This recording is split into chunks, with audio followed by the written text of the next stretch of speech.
किसान भाइयों बहनों नमस्कार। कृषि दर्शन के आज के अंक में आपका बहुत बहुत स्वागत है। हर बार हम कुछ अलग अलग विषय पे बातचीत करते हैं। आज क्या है खास, इसके बारे में हम जानेंगे, लेकिन उसके लिए हम थोड़ी सी एक भूमिका बना लेते हैं। जैसे कि जब रबी फसल होती है या खरीफ फसल होती है, इनकी आय एक तय समय सीमा के बाद ही हमें मिलती है। लेकिन कैसा हो अगर आपको हर दिन आय का स्रोत मिल जाए तो? जी हाँ, मैं जानती हूँ आप समझ गए हैं, हम बात कर रहे हैं जायद ऋतु के बारे में। तो आज का हमारा विषय है जायद ऋतु में कद्दू वर्गीय सब्जियों की वैज्ञानिक खेती, और विषय पर जानकारी देंगे हमारे विषय विशेषज्ञ डॉक्टर अक्षय जैन, जो कि सहायक प्राध्यापक हैं एलएनसीटी यूनिवर्सिटी भोपाल से।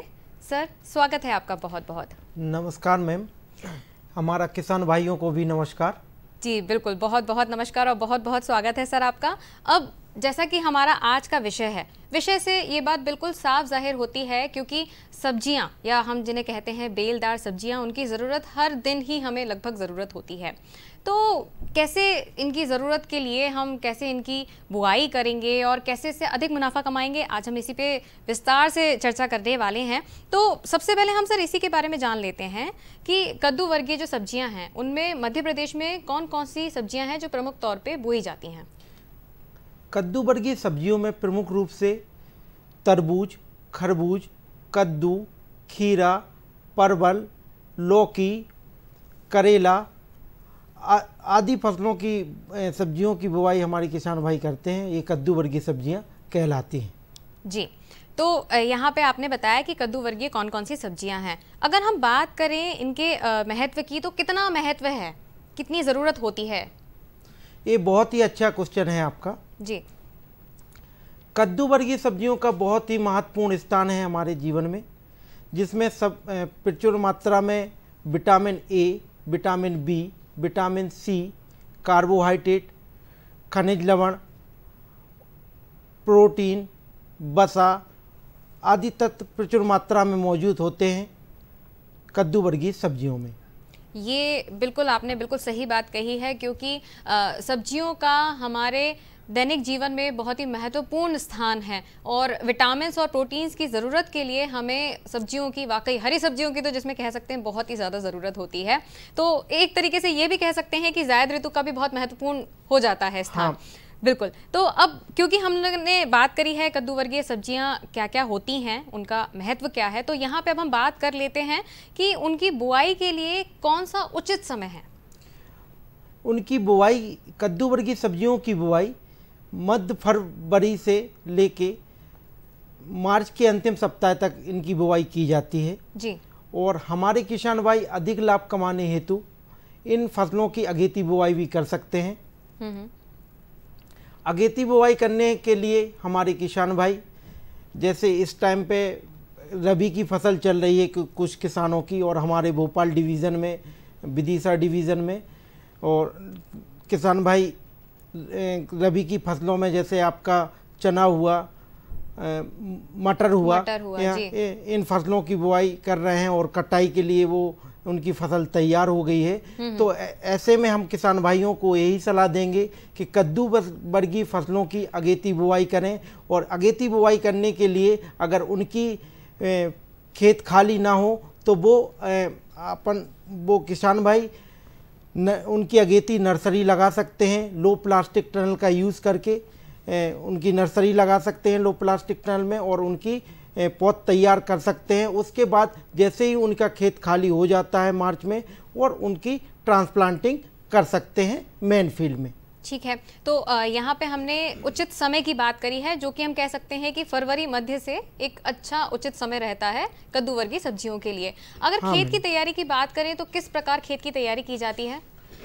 कद्दू वर्गीय सब्जियों में खेत की तैयारी करने के लिए हमारे किसान भाइयों को पहली जुताई देसी हल या हैरो से करना चाहिए जी। उसके बाद 2 से 3 जुताइयाँ मिट्टी पलटने वाले हल या कल्टीवेटर से करना चाहिए। इसके बाद पाटा लगाकर खेत को समतल कर देना चाहिए जी। उसके बाद खेत में 40 से 45 सेंटीमीटर चौड़ी और 30 से 40 सेंटीमीटर गहरी नालियां बनानी चाहिए, और उन नालियों का जो डिस्टेंस है वो फसल की बढ़वाल, क्योंकि ये कद्दू वर्गीय फसलियाँ बेल वाली होती हैं, ठीक ना। तो बेल वाली होती हैं तो फसल के अनुसार अपन लोग उसमें जो दूरी रखते हैं वो 2 से 4 से 5 सेंटीमीटर की दूरी पे इसको जो एक नाली से दूसरी नाली की दूरी रखते हैं वो 2 से 4 सेंटीमीटर की दूरी पे 4 मीटर की दूरी पे इनकी नालियां बनाते हैं। तो ये हम लोगों ने जाना है कि किस तरीके से आपको तैयारी करनी है। खेत की तैयारी की बात हो गई। अब खेत की तैयारी के साथ एक महत्वपूर्ण बात ये आती है कि क्या मिट्टी का चुनाव भी उतना महत्वपूर्ण है जितनी खेत की तैयारी हो जाती है? ये बहुत ही अच्छा क्वेश्चन है आपका जी। मिट्टी की चयन की बात करें कद्दू वर्गीय सब्जियों में तो बलुई दोमट मिट्टी सर्वोत्तम मानी जाती है कद्दू वर्गीय सब्जियों के लिए। बलुई दोमट मिट्टी का पीएच मान 5.5 से 7.5 होता है। बलुई दोमट मिट्टी की जल धारण क्षमता बहुत ही अच्छी होती है। जी। तो यहाँ पे हमने जाना कि किस प्रकार की मिट्टी में हम बुआई कर सकते हैं। क्या ये जो आपने मिट्टी बताई है इनका कोई एक रीज़न है कि हम कह सकते हैं कि मध्य प्रदेश के इन एरिया में आप आसानी से कद्दू वर्गीय सब्जी से अधिक मुनाफा कमा सकते हैं? हाँ, हमारे भोपाल डिवीज़न में जैसे विदिशा हो गया जी, और आपका रायसेन हो गया, सीहोर हो गया, इन डिवीज़न में कद्दू वर्गीय सब्जियों की खेती हमारे किसान भाई कर सकते हैं और अधिक से अधिक लाभ कमा सकते हैं। बिल्कुल। अब यहाँ पे हम लोगों ने खेत की तैयारी की बात करी, मिट्टी की भी बात कर ली है, लेकिन अब सवाल यहाँ पे ये उठता है कि कई सारे हमारे किसान भाई बहन ऐसे होंगे जिन्होंने इस समय अपने खेत में गेहूं बोया हुआ होगा। तो उस केस में, क्योंकि आपने भी बताया कि कद्दू वर्गीय सब्जी के लिए फरवरी का जो समय है ये उचित समय रहता है बुआई के लिए, अब उनका तो मार्च तक ही हो जाएगा, तो ऐसे में कैसे कर सकते हैं वो कद्दू वर्गीय सब्जी का उत्पादन? उन किसान भाइयों को हम यही सलाह देंगे कि वो किसान भाई कद्दू वर्गीय सब्जी अगर अपने खेत में लेना चाहते हैं तो वो अगेती फसल के लिए नर्सरी लो प्लास्टिक टनल का यूज़ करें।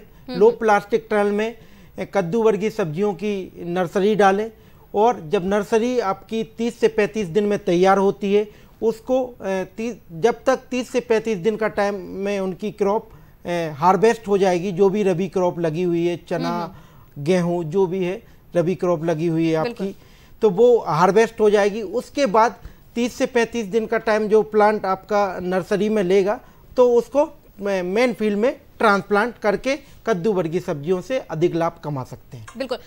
यहाँ पे हमने इस बारे में जाना है कि कैसे जब गेहूं अगर आपके खेत में लगा हो तो आप उस केस में कौन सी आप सब्जियों का लगा सकते हैं। अब यहाँ पे सवाल ये उठ जाता है कि क्या कोई विशेष प्रकार की किस्में होती हैं जिन्हें हमें लगाना चाहिए? जैसे फरवरी से अगर जो किसान भाई लगा रहे हैं वो किस प्रकार की किस्मों का चयन कर सकते हैं और बाद में लगाने वाले किस प्रकार चयन कर सकते हैं? हाँ, ये बहुत ही अच्छा क्वेश्चन है आपकी कि पॉपुलर किस्में कौन कौन सी हैं जो हमारे किसान भाई लगा सकते हैं।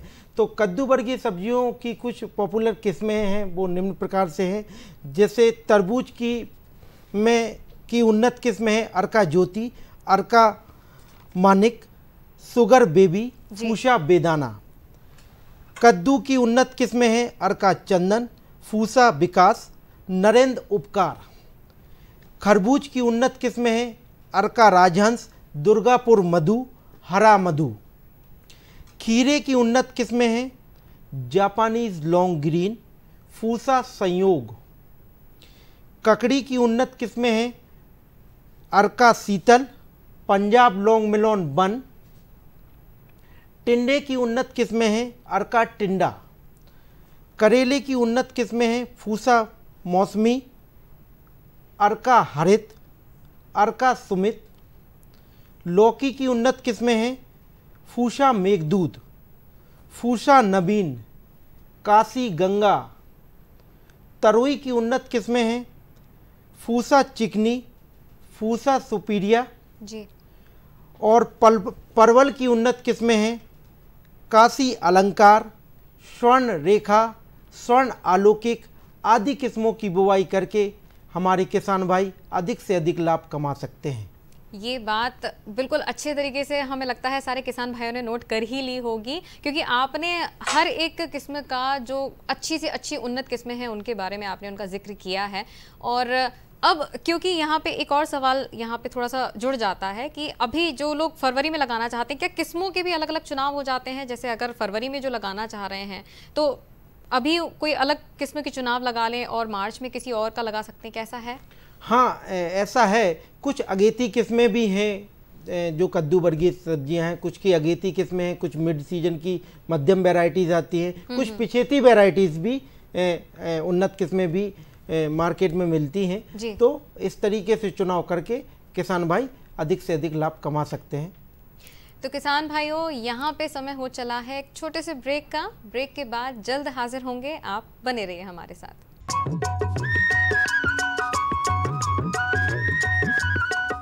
अरे सुन तो। मुझे क्या सुनाना चाहते हो? जो सुनाओ मेरी सौतन को। किसको? अरे वही तुम्हारा मोबाइल फोन जिससे सुबह शाम दिन रात चिपके रहते थे और कहते थे किसान कॉल सेंटर से बातें हो रही हैं। अच्छा ये बात है। हाँ, क्यों, क्या हुआ? अब बात नहीं होती क्या? अब तो झट से बात हो जाती है। संबंधी समस्याओं का अपनी भाषा में तुरंत हल पाने के लिए पूरे भारत में किसी भी फोन से हेल्पलाइन नंबर पर संपर्क करें। किसानों का दोस्त किसान कॉल सेंटर।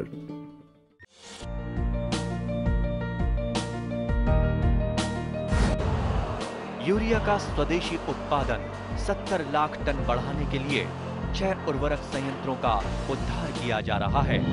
FCIL के गोरखपुर, सिंदरी, तलचर और रामागुंडम संयंत्र, HFCL की बरौनी इकाई और BVFCL की नामरू फोर्थ। सोने पर सुहागा ये है कि देश में अब बनेगा सिर्फ नीम लेपित यूरिया, क्योंकि इससे होगा किसानों का फायदा ही फायदा। अनाज का उत्पादन 10% तक बढ़ेगा। बढ़ेगी 10 से 15% नाइट्रोजन क्षमता।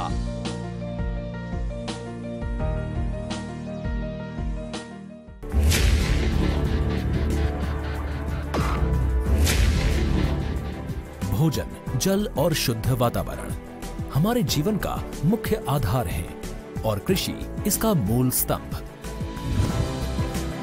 पिछले 60 वर्षों में विज्ञान आधारित कृषि का व्यापक प्रसार हुआ है। साथ ही कृत्रिम संसाधनों के बढ़ते प्रयोग से कृषि की सतत क्षमता पर चिंताएं बढ़ी हैं। प्रधानमंत्री श्री नरेंद्र मोदी जी के दूरदर्शी नेतृत्व के अंतर्गत रसायन मुक्त जैविक खेती एक महत्वपूर्ण प्रयास है। रसायन मुक्त जैविक खेती को बढ़ावा देने के लिए 5 वर्ष पूर्व सरकार ने परंपरागत कृषि विकास योजना तथा उत्तर पूर्व भारत में जैविक मूल्य श्रृंखला योजनाएं आरंभ की। ऑर्गेनिक फार्मिंग को देश भर में बढ़ावा देने के लिए सरकार अनेक प्रयास कर रही है। इसके लिए परंपरागत कृषि विकास योजना के तहत काम किया जा रहा है। न सिर्फ ऑर्गेनिक फार्मिंग को बल दिया जा रहा है, बल्कि उसके लिए वैल्यू एडिशन और मार्केट की व्यवस्था भी की जा रही है। भारत सरकार एवं किसानों के सम्मिलित प्रयासों से आज देश के लगभग 36 लाख किसान 38 लाख हेक्टेयर क्षेत्र में जैविक खेती कर रहे हैं। इसके अतिरिक्त हमारे देश के अनेक ऐसे क्षेत्र हैं जहां आज भी पारंपरिक जैविक खेती हो रही है।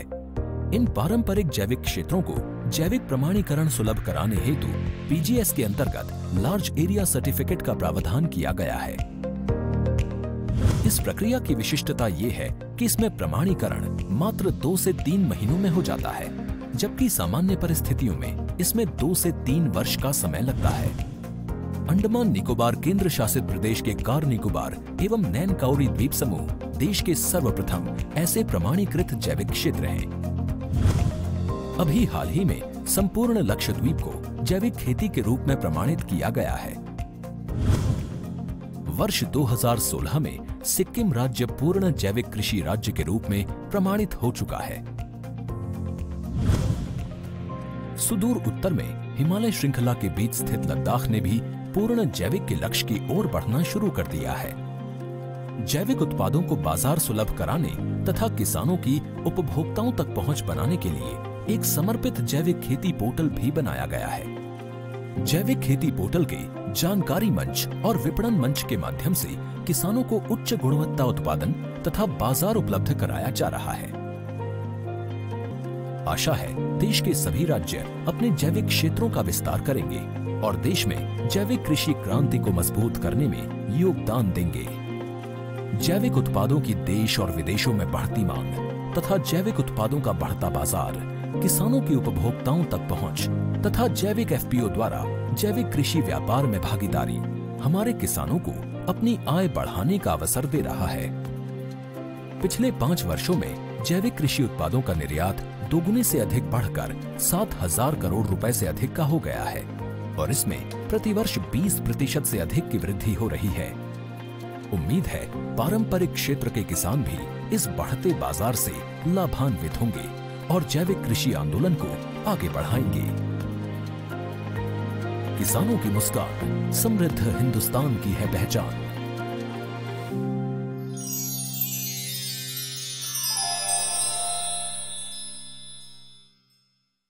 कृषि दर्शन के आज के अंक में आपका एक बार फिर से बहुत बहुत स्वागत है और आज हम बात कर रहे हैं जायद ऋतु में कद्दू वर्गीय सब्जियों की वैज्ञानिक खेती के बारे में।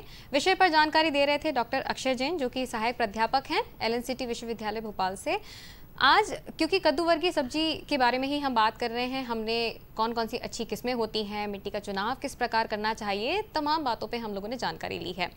अब यहाँ पे सवाल ये उठता है कि जब आपने अच्छी किस्म भी ले ली है तो कई बार ऐसा होता है कि खाद और उर्वरक की किस प्रकार की मात्रा आपको ज़रूरी है, इसके बारे में जानना भी बेहद ज़रूरी हो जाता है। तो सर इसके बारे में थोड़ा सा बताइए।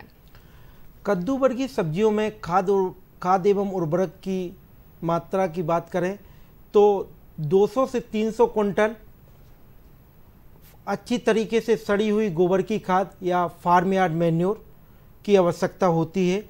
इसके अलावा हमारे किसान भाइयों को 120 से 140 किलोग्राम नाइट्रोजन जी और 100 से 120 किलोग्राम फास्फोरस और 60 से 70 किलोग्राम पोटास प्रति हेक्टेयर की आवश्यकता कद्दू वर्गीय सब्जियों में होती है जी। इन उर्वरकों की मात्रा को पूरा करने के लिए हमारे किसान भाई नाइट्रोजन की मात्रा को पूरा करने के लिए यूरिया का उपयोग कर सकते हैं। फास्फोरस की मात्रा को पूरा करने के लिए हमारे किसान भाई डीएपी का यूज़ कर सकते हैं और म्यूरेट ऑफ पोटास की मात्रा को पूरा करने के लिए म्यूरेट ऑफ पोटास का यूज़ कर सकते हैं हमारे किसान भाई जी। खाद एवं उर्वरक की हम लोगों ने बात करी है और फिर इसके बाद एक महत्वपूर्ण सवाल जो उठता है वो होता है सिंचाई का। जब आप फसल लगा रहे हैं तो इस फसल में कितनी सिंचाई की आवश्यकता होती है, थोड़ा सा इस पे आप बात करिए। कद्दू वर्गीय सब्जियों में क्योंकि ग्रीष्मकालीन फसल होती है, उस समय गर्मियां पड़ती हैं तो उस समय थोड़ी सी सिंचाई की अधिक आवश्यकता होती है जी। तो कद्दू वर्गीय सब्जियों में आवश्यकता अनुसार सिंचाई की आवश्यकता होती है। जनरली इसमें 6 से 7 दिन के अंतराल पर सिंचाई की आवश्यकता होती है और हम किसान को यही बताएंगे कि वो टपका विधि से सिंचाई करें, जिससे पानी की बचत होती है और पौधे की बढ़वार भी अच्छी होती है। बिल्कुल, तो आज हमने विशेष रूप से बात करी है कद्दू वर्गीय सब्जियों के बारे में और साथ ही वैज्ञानिक खेती आप उसकी किस प्रकार से कर सकते हैं।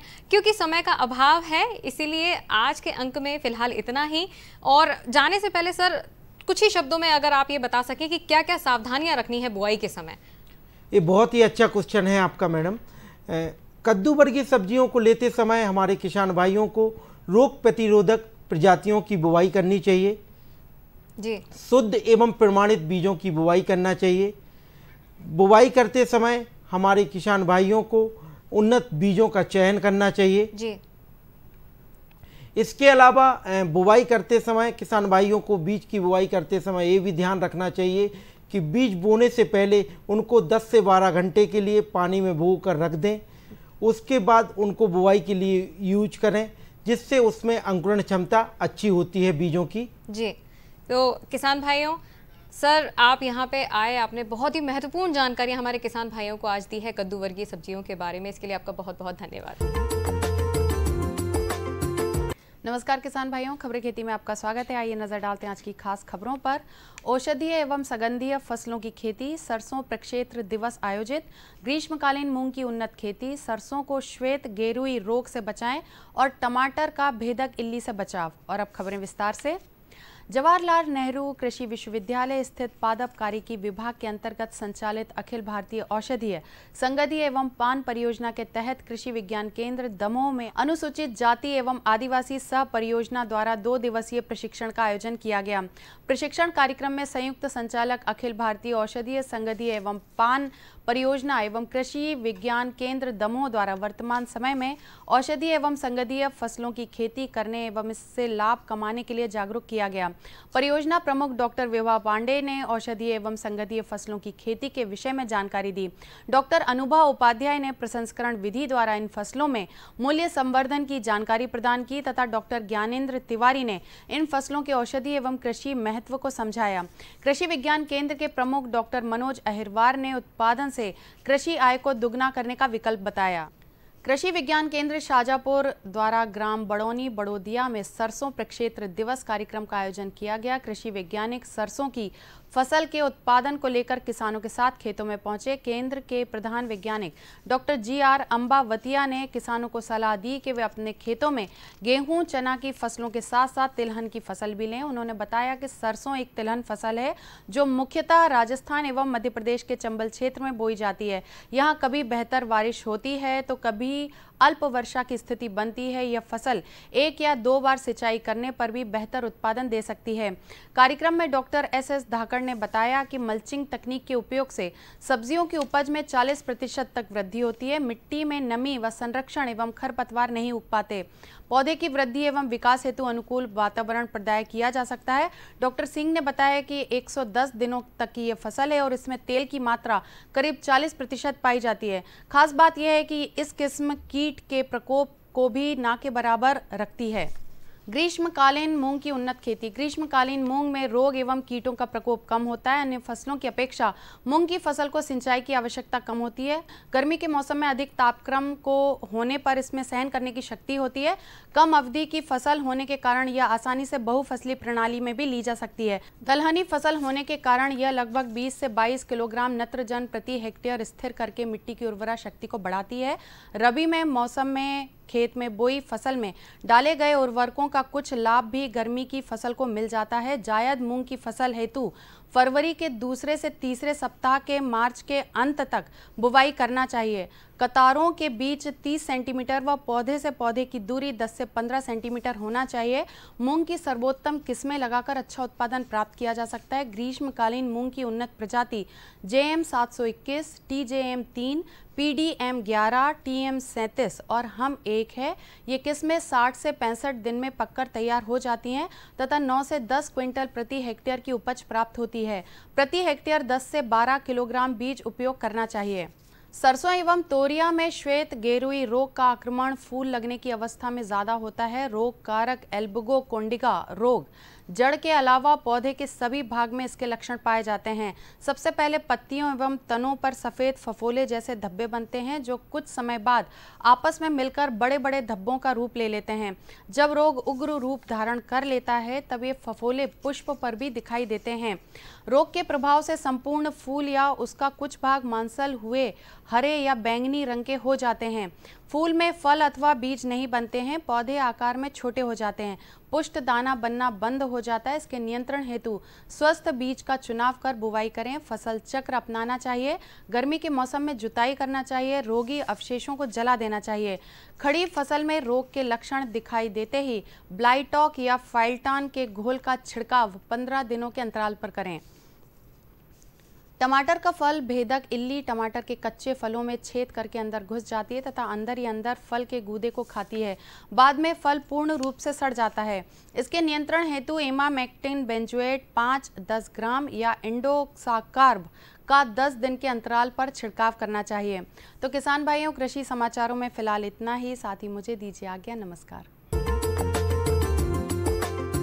तो किसान भाइयों, आज के इस अंक में फिलहाल इतना ही। फिर होगी आपसे मुलाकात। तब तक के लिए मुझे दीजिए आज्ञा। नमस्कार।